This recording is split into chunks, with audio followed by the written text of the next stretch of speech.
Friends, welcome to the सिंपो टेक्चर्स by Sanjay Om in first year chemistry. आज हम डिस्कस करेंगे कि किस तरीके से मॉलिक्यूलर फार्मूला कैलकुलेट किया जाता है या फिर उसकी कैलकुलेशंस किस तरीके से की जाती है। इससे पहले मैं आपको एम्पेरिकल फार्मूला कैलकुलेट करना बता चुका हूँ कि हम किस तरीके से एम्पेरिकल फार्मूला कैलकुलेट करते हैं। ये न्यूमेरिकल आपकी बुक का न्यूमेरिकल है जो कि आपकी बुक के पेज नंबर 16 पे मौजूद है और आज हम इसे सॉल्व करने जा रहे हैं। और ये न्यूमेरिकल आपके एग्ज़ाम्स में भी पूछा जाता है। एक चीज़ ये कि अगर आपने मेरी एम्पेरिकल फार्मूला वाली कैलकुलेशंस की वीडियो नहीं देखी तो काइंडली वो ज़रूर देखिएगा, उसकी लिंक मैंने डिस्क्रिप्शन में दी हुई है। क्योंकि मॉलिक्यूलर फार्मूला एम्पेरिकल फार्मूला के सेम स्टेप्स को फॉलो करता है, लेकिन लास्ट में जाकर कुछ स्टेप्स चेंज हो जाते हैं। तो अगर आप एम्पेरिकल फार्मूला की कैलकुलेशंस देख लेंगे तो आपके लिए ये समझना काफ़ी ईजी हो जाएगा। सो की पॉइंट्स हमारे पास हैं यहाँ पर कि हम सबसे पहले एम्पेरिकल फार्मूला फाइंड करेंगे। ठीक है, एम्पेरिकल फार्मूला के बाद हम वैल्यू ऑफ इंटीगर मतलब n को फाइंड करेंगे। जब हम n को फाइंड कर लेंगे तो उसके बाद हम लास्ट में जाएंगे मॉलिक्यूलर फार्मूला फाइंड करने के लिए। तो हमारे पास बेसिकली 3 मेन स्टेप्स मौजूद हैं और जो n को फाइंड करने का फार्मूला है वो है n is equals to molecular mass divided by empirical formula mass. मतलब जो एम्पेरिकल फार्मूला हमारे पास निकलेगा हम उसका मास निकालेंगे और उसको यहाँ पर ऐड कर देंगे तो फिर हमारे पास n आ जाएगा। और जब n आ जाएगा तो देन हम मूव करेंगे toward the molecular formula calculation कि किस तरीके से हम मॉलिक्यूलर फार्मूला को कैलकुलेट करेंगे।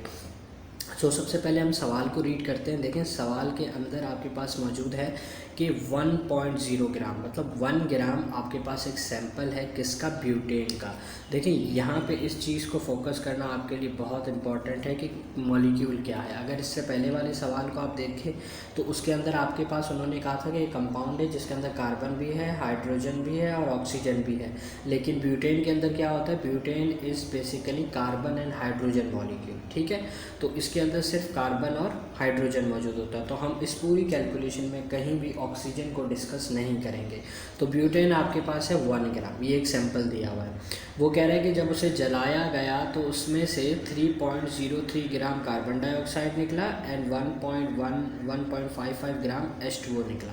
ठीक है, अब वो मज़ीद कह रहा है कि जो मॉलिक्यूलर मास है कंपाउंड का, जो ये मॉलिक्यूलर मास है इस कंपाउंड का वो है 58। अब बताएंगे मॉलिक्यूलर फार्मूला क्या होगा।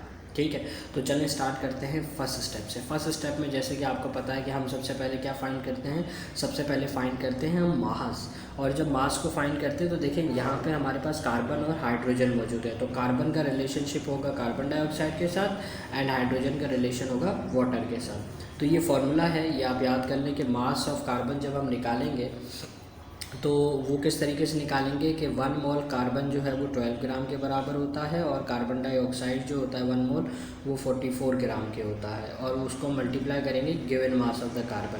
ये वैल्यूज़ कांस्टेंट रहेंगी। ठीक है, तो 12 ग्राम डिवाइड बाय 44 ग्राम ये कांस्टेंट है, मल्टीप्लाई यहाँ पर आपका आएगा given mass of the carbon dioxide. Carbon dioxide का गिवन मास कितना दिया आपको 3.03 ग्राम। तो आपने 3.03 ग्राम लिया और इन दोनों को डिवाइड करके जब इससे मल्टीप्लाई किया तो आपके पास मास ऑफ कार्बन कितना आया 0.83 ग्राम। आपने क्या निकाल दिया, मास ऑफ कार्बन।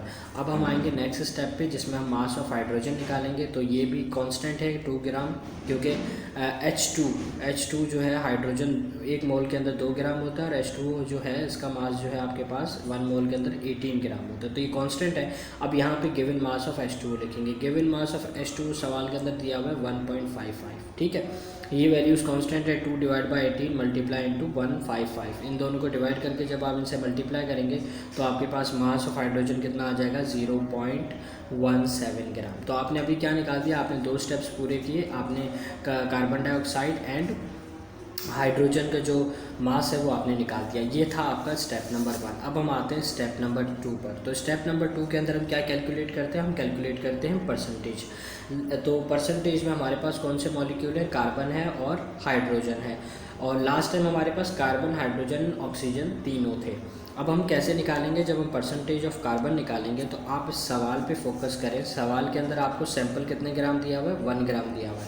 तो हमने लिखा कि 1 gram of compound contain 0.83 gram carbon. ये कैसे पता चला, ये हमने पीछे भी निकाला।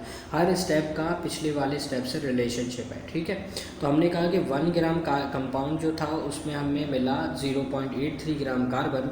तो 100 ग्राम कंपाउंड में हमें कितना मिलेगा। अब 100 ग्राम कहाँ से आए, क्योंकि हम परसेंटेज को काउंट कर रहे हैं तो परसेंटेज 100 में होती है, इसलिए हमने कंपाउंड को यहाँ पर 100 ग्राम कंसीडर किया। अब कैलकुलेशन कैसे करेंगे, ये जो 0.83 है इसको यहीं लिख दो, इस 100 को डिवाइड कर दो 1.0 से। देखें जैसे 0.83 मैंने लिखा, ये पूरा सेम टू सेम यहाँ आ गया, इसको डिवाइड करो इससे, सो ये पहले आ गया ऊपर और ये आ गया नीचे। जब इन दोनों को डिवाइड करके इससे मल्टीप्लाई किया तो कार्बन की परसेंटेज निकल गई 83%। ठीक है, उसके बाद हम हाइड्रोजन में आए तो हाइड्रोजन का सिंपल सामने कैलकुलेट किया, क्योंकि हमारे पास आज का ऑक्सीजन नहीं है तो हम डायरेक्ट इसको कैलकुलेट करेंगे। परसेंटेज ऑफ हाइड्रोजन को हम 100 से माइनस कर देंगे, क्यों, परसेंटेज ऑफ कार्बन को 100 से माइनस कर देंगे। रीज़न ये है क्योंकि हमें पता है कि परसेंटेज 100 में होती है, तो जब हमें 83 पता था तो 83 को जब हमने 100 से माइनस किया तो हमें पता चला कि हाइड्रोजन की इसमें परसेंटेज कितनी है, 17। तो हमने अभी 2 स्टेप्स कर लिए, number 1 is mass and number 2 is calculation of percentage.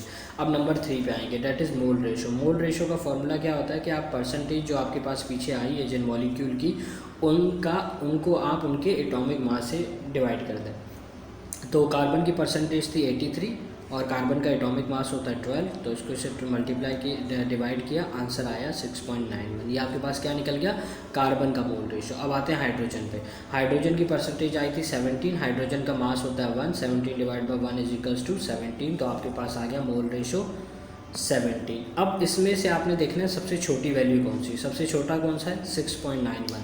ये है आपके पास स्मॉलेस्ट मोल रेशो। क्या है, स्मॉलेस्ट मोल रेशो। अब ये काम आएगा आपके नेक्स्ट स्टेप में। नेक्स्ट स्टेप है आपके पास स्टेप नंबर 4, इसमें आप सिंपलेस्ट मोल रेशो निकालते हैं।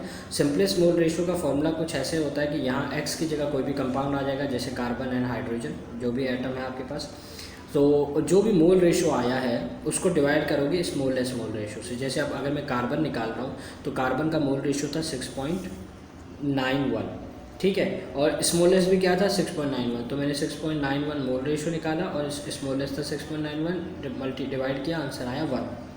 मतलब कार्बन का जो सिंपलेस्ट मोल रेशो निकला है वो निकला 1। हाइड्रोजन का क्या है, हाइड्रोजन का आया 17 मोल रेशो और स्मॉलेस्ट था 6.91, 17 को इससे डिवाइड किया, आंसर आ गया 2.5। ये आपके पास निकल गए सिंपलेस्ट मोल रेशो। ठीक है, अब हम आते हैं नेक्स्ट स्टेप पे जिसमें हम एम्पेरिकल फार्मूला निकालते हैं। ठीक है, तो ये है आपके पास स्टेप नंबर 5। स्टेप नंबर 5 में आपके पास जो ये आया था, इसको अगर हम सही तरीके से देखें तो ये आपके पास कुछ इस तरीके से बन रहा था कि C बन गया था 1, ठीक है, और हाइड्रोजन बन गया था 2.5। अब जब हमारे पास कभी भी वैल्यू पॉइंट में आ जाती है तो हम उसको है ना होल नंबर में लेकर आ जाते हैं, क्योंकि पॉइंट में हम कोई फार्मूला नहीं लिखते। जैसे यहाँ देखो, अगर मैंने लिखा हुआ है C2H5 तो ये मैंने पॉइंट में नहीं लिखा हुआ, ठीक है, ये मैंने इसमें लिखा हुआ है होल नंबर में लिखा हुआ, तो मुझे एक नंबर चाहिए होता है। तो अब मुझे क्या करना है कि इस पॉइंट को ख़त्म करने के लिए मैं क्या करूँगा कि इन दोनों को मल्टीप्लाई कर दूँगा 2 से, तो 1 2 ज़ा 2 एंड 2.5 2 ज़ा 5, तो आपके पास फार्मूला क्या बन गया C2H5। ये आपका एम्पेरिकल फार्मूला है। अगर इस स्टेप में आपकी दोनों वैल्यूज़ पॉइंट में नहीं आती, जैसे कि C1 आ गया और H2 आ जाता, तो मैं डायरेक्ट लिख लेता C1H2, लेकिन यहाँ पॉइंट में आने की वजह से मैंने उसको 2 से मल्टीप्लाई करा है ताकि वो एक नंबर में आपके पास आ जाए, डिस्क्रीट नंबर में आ जाए। ठीक है, तो आपके पास ये निकल गया एम्पेरिकल फार्मूला। अब हमारा नेक्स्ट स्टेप होता है जो ये कैलकुलेशन कर रहे थे मॉलिक्यूलर फार्मूला मास निकालने के लिए। तो जब हमने मॉलिक्यूलर फार्मूला मास निकालना है तो आप देखिए हमें n निकालना है, और n के अंदर हमें क्या चाहिए, मॉलिक्यूलर मास, जो कि हमें सवाल में दिया गया। अगर आप यहाँ देखें सवाल के अंदर मॉलिक्यूलर मास हमें दिया हुआ 58 ग्राम। ठीक है, अब जो नेक्स्ट चीज़ है वो इन्होंने कही है कि एम्पेरिकल फार्मूला मास, एम्पेरिकल फार्मूला जो आपके पास निकला है उसका मास निकालो। ठीक है, तो हम क्या करेंगे, अब मास निकालेंगे एम्पेरिकल फार्मूला का। एम्पेरिकल फार्मूला निकला था C2H5, कार्बन है 2, कार्बन का मास होता है 12, ठीक है, और हाइड्रोजन है 1, और हाइड्रोजन का जो है ना आपके मतलब हाइड्रोजन आपके पास 5 है और इसका मास होता है 1, तो 1 5 ज़ा 5, 2 12 ज़ा 24 प्लस किया 29। हमारे पास एम्पेरिकल फार्मूला मास निकला है 29। अब हम इसे पुट करेंगे इस फार्मूले के अंदर। तो हमने जब फार्मूला पुट किया तो उसमें लिखा मॉलिक्यूलर मास 58 सवाल में दिया हुआ था, एम्पेरिकल फार्मूला 29 हो गया, डिवाइड किया तो जो आपके पास इंटीगर आया, जो n आया वो आया 2, क्या आ गया 2 आ गया।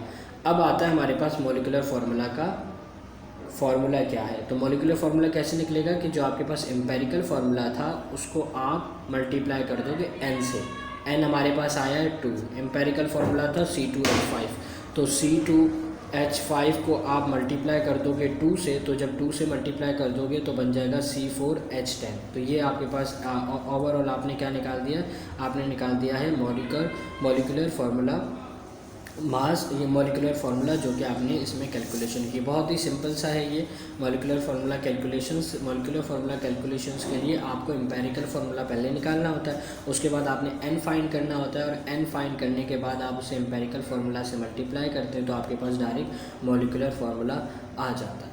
ठीक है, आई होप कि आपको ये वीडियो समझ आई हो।